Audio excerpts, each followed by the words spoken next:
YouTube? This is Mark the Flying Angler coming at you live to talk about peacock bass or peacock cichlids, however you call them. Um, I want to speak about in this video mainly the methods of catching these fish, since you know they're seen a lot throughout online and stuff like that. You see them on the Amazon. You also see them here in South Florida, sunny South Florida. You would typically fly fish for these fish in the Everglades. It's a great way to find these fish, and there's a lot of different methods to catching these fish. So peacocks are notoriously aggressive fish. You could catch them on any fly, honestly. You could use top water, you could use like gurglers, you could use poppers, and then you go down to some streamers like EP minnows, and you could also go to clousers or EP clousers. Anything that has an aggressive approach for these fish works. I mean, typically when these fish are bedding, they're the most vulnerable fish to catch because they are so hyper aggressive.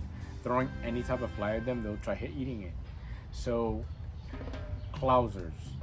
Now clousers are one of the most basic tools to use for these fish, since it does sink and it does dart a lot, and these fish do like a lot of aggressive movements, and that's how they typically eat all their minnows and all those little bait fish that they eat. They always swirl them around, and those fish are always scurrying around, and they're gonna follow them until the bank.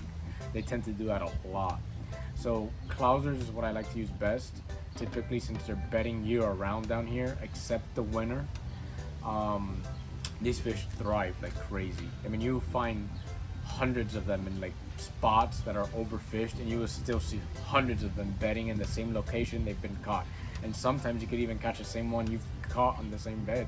It's the craziest thing ever. So peacocks are cichlids. They're part of the cichlid family. They are very aggressive species, like I was saying. I think it's just genetics that run through that fish. It's freaking pure testosterone that these fish have, and aggression towards everything they see, and they just want to kill everything. I mean, I've caught every peacock on so many different flies.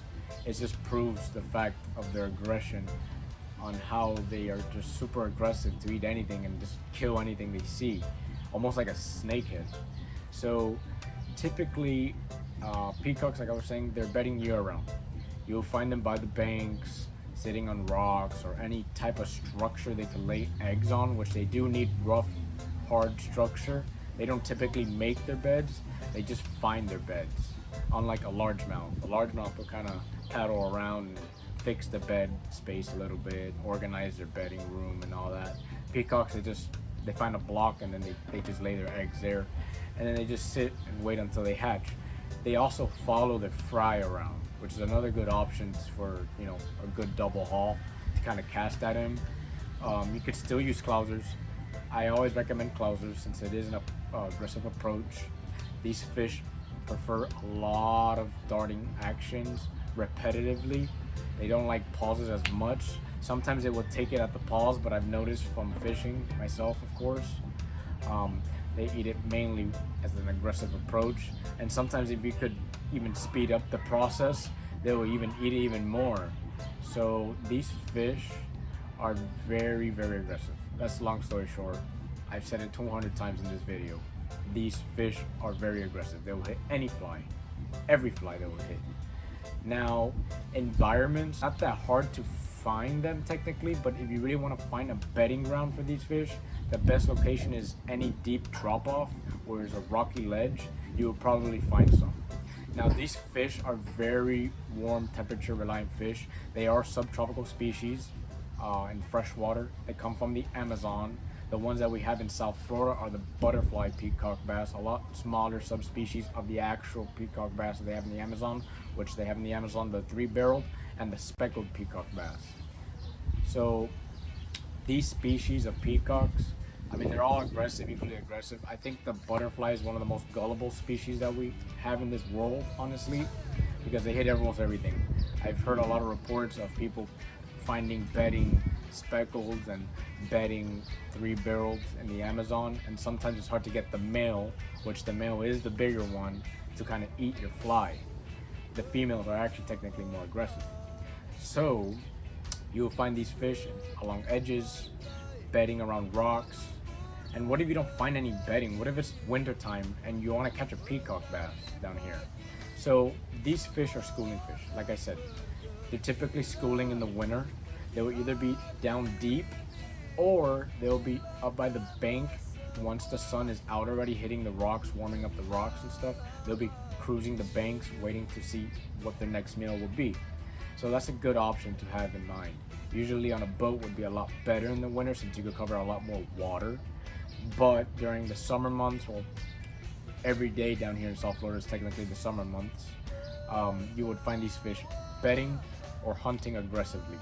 So top water is very fun and is also really effective for these fish since it is an aggressive approach. Now they do miss a lot since these fish hit too hard most of the time. So I always stick to the clouser minnow since they are able to kind of nose it down a little bit better and they kind of swallow it more. Peacocks, I mean, they're not relatively complicated fish to catch. You know, you just got to get the right time for them. That's the only thing I recommend. Not before sunrise or not at night. You know, I wouldn't target them at night or any dark hours. I would target them as soon as the sun is up, all the way before the sun goes down. That's relatively the best time to honestly target these fish. Like I said, they are warm water fish. They need hot temperatures to thrive. They don't do so well in coldness. Like I said, they always burrow themselves down in the depths when it does get cold. A lot of them do also die. Usually the bigger ones, the younger ones, they kind of manage a little bit.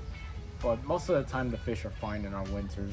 Our winter day is only like a week usually. That's the coldest we will get, a week to a month the most. But I always highly recommend just to wait till spring or the summer months to actually get your fly out there and catch these fish. So back to the species part. We only have the butterfly. I know there's been reports of people saying we've had speckled. I've never caught a speckled. I've never seen any speckled.